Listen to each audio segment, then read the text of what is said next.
Shawnee, Oklahoma one time several years back, a terrible thing happened.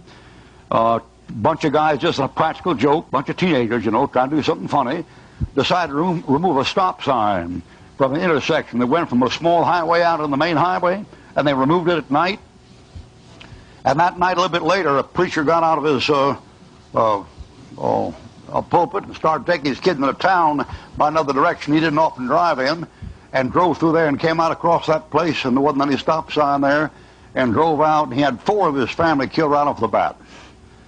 And had 2 children in intensive care.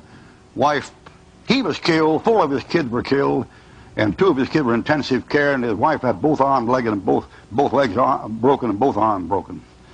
Big funny joke. You see what? Removing the roadblock. Removing the roadblock.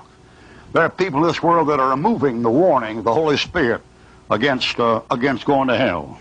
They're trying to get them out of the way. You'd be amazed you got there so fast, and especially if some of you had good intentions. Sam Jones said back there in the day of the Civil War, he knew of a case where a young fellow there had an older brother, and both of them were in action, and they hadn't seen each other, separated by companies, regiments for a while. And then he said, finally this younger brother got news his older brother was dying, and it got up a makeshift first aid station, which back in those days were a terror. They had arms and legs, big piles of arms and legs outside of them, and feet and hands amputated with saws, and half the patients died under it. The ones that got through, to sit there looking at their piles of arms and legs piled up. And he heard about his brother being terribly sick and dying, and he went to the place where his brother was, and came there, and they were all a bunch of men, all this thrown together, lying on top of each other practically in kind of a shed. And there was a long running shed with a fireplace that went into the thing, middle of winter, freezing cold. And he came to his brother and tried to talk to his brother about getting saved. His brother would just roll and toss and say, I'm hurt now, I can't talk to you, partner, I can't talk to you.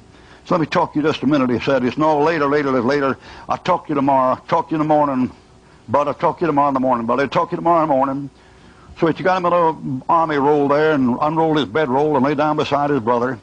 Lay down beside his brother there at night, slept, and he had a dream. And he dreamt in the middle of the night that that place got real quiet, and all of a sudden he heard something. He looked over, and he saw his brother open his mouth. And when he opened his mouth, he said something came out of his mouth. So it looked like a soul. And that soul began to look up and down that shed in a panic, like a soul was in a panic. And then he said that soul went for the fireplace, and then ran over to a bed, and then ran over to a bunk, and then ran up the ceiling, and then ran around behind some logs and hid under some logs in the fireplace. And he said about a second later, the door opened, and in came a huge, shaggy-looking man in a black coat and a black hat. Walked around there looking around. He went over this body of this poor liar, his mouth open, and looked down at his mouth. Couldn't find what he was looking for. And he said he went around there and began to pick up blankets and pick up bedrolls and pick up logs and things to look around. And he said he heard that soul scream, and that huge shaggy man reached down on the wood and picked up that soul and picked the thing up and took it out the window and flew off. And when the soul was screaming, it woke him up.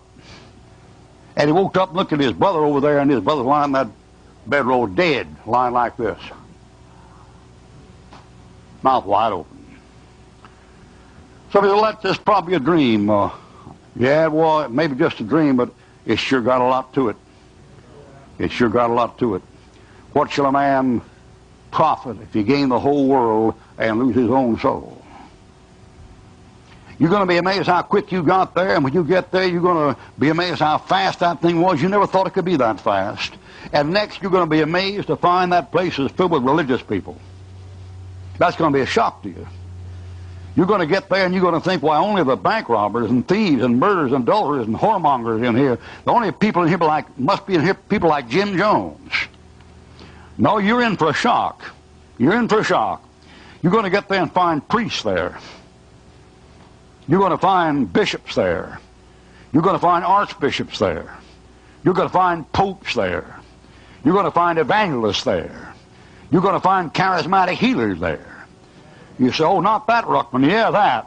You say, I don't believe it. I didn't think you would. That's going to be one of your surprises.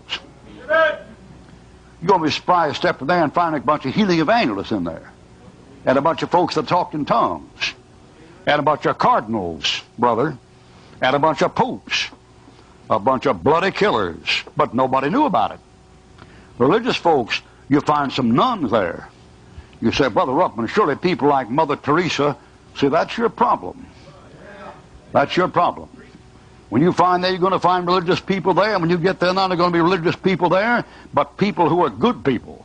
You know what Paul said about his own religion? He said, I count all things, talking about his own religion he had before he was saved, but dung, that I might win Christ and be found him, having not my own righteousness, but the righteousness which is by faith. Now, you know what Paul called the highest type of religious obedience in the world? You know what he called it? He called it dung. What that word means? You know, folks, a fellow told me out in Texas one time, because that stuff you're giving Ruckman is a lot of BS, you know. You think that about my religion, do you? Well, that's what God says about yours. I didn't write the book. He said, the righteous, these things were righteous to me. I counted but dung that I might win Christ. Go and get upset at God. Don't you look at me like that, you bigoted, prejudiced, narrow-minded hypocrite, you. Get out a book and read it. It says dung, D-U, and you want it updated, buddy?